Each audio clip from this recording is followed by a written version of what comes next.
শূন্য থেকে ট্রান্সলেশন ক্লাসে আপনাকে স্বাগতম। লক্ষ্য করুন, যদি তুমি খাও আমি তৈরি করব।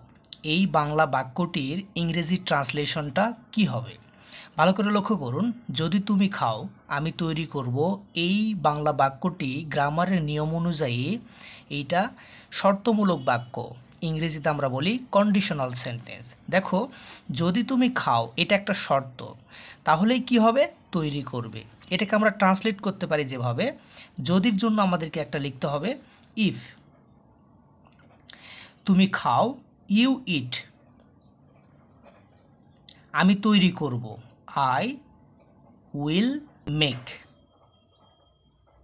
ওকে, দেখো ভালো করে, যদি তুমি খাও, ইফ ইউ ইট, আমি তৈরি করব, আই উইল মেক।